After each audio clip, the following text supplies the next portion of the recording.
Trop de CO2 prend la route et c'est une opération que Greenpeace va répéter tout au long de l'année.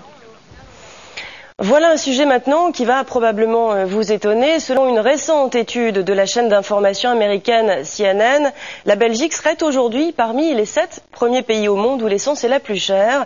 La facture à la pompe y est désormais largement aussi élevée qu'en France, alors que depuis des lustres, les nordistes vont faire leur plein de l'autre côté de la frontière.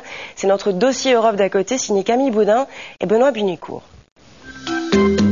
La frontière, éternelle ligne de démarcation entre l'essence française chère et l'essence belge tellement moins chère. Cela fait plus de 30 ans que les Français passent la ligne pour faire le plein. La Belgique, à cet égard, continue d'être moins chère. Les frontaliers le savent particulièrement. On franchit régulièrement la frontière pour faire le plein. En tout cas, c'était vrai jusqu'à cette semaine, car vous ne rêvez pas, entre cette station wallonne et cette station nordiste à 4 km de là, il y a bien une grosse différence de prix, mais pas dans le sens qu'on croit. Le super français s'affiche à 1,44 € seulement et le super belge à plus d'1,50 €. Quant au diesel, la Belgique ne devance plus la France que de 3 petits centimes. Pour le consommateur frontalier, c'est une révolution, l'Eldorado belge a disparu. Moi, je me souviens, j'ai commencé en station, c'était à 86-88 cents. Maintenant, 1,36 €, donc ça a presque doublé, quoi, on va dire. Côté français, les pompistes sont ravis. Revenir comme ça dans la course, ils n'y croyaient plus. Ils étaient fatalement, systématiquement, même moins chers que nous. On a un petit peu, entre guillemets, galéré pendant quelques années, mais la tendance s'inverse déjà depuis un petit moment. Samplon 95, on est moins cher qu'eux depuis une petite année. Et là, en gasoil, ça fond comme neige au soleil.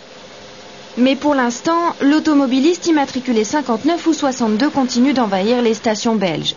Lorsqu'on groupe les dépenses essence-tabac, le détour vaut encore la peine. Surtout à force de payer l'or noir moins cher de ce côté de la frontière, la plupart ont perdu l'habitude de comparer les prix. C'est sûr qu'en Belgique, c'est moins cher qu'en France. Mais maintenant, par habitude. Alors on est frontalier et on vient par habitude. En fait, ça a commencé, l'augmentation en euros en France. Maintenant, ça suit ici en Belgique, mais bon, c'est une habitude en fait. C'est une habitude de venir mettre du diesel ici. Comment expliquer ce phénomène? Question de dépendance d'abord.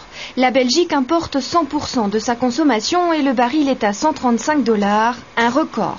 C'est normal qu'on subisse de plein fouet la hausse du prix du baril. On ne sait pas trouver du pétrole chez nous, donc on va devoir aller le chercher à l'extérieur. L'autre explication, c'est la crise politique belge qui a favorisé la flambée des prix.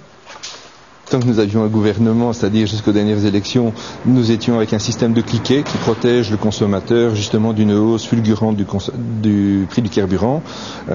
Pendant 6 mois, nous n'avons pas eu de gouvernement belge, donc nous avons perdu le bénéfice de ce système de cliquet. Ces Bruxellois ont donc déposé un brevet mondial pour un économiseur de carburant. En quelques mois, leur chiffre d'affaires a explosé. Ce boîtier, il va bien fonctionner sur mon véhicule ?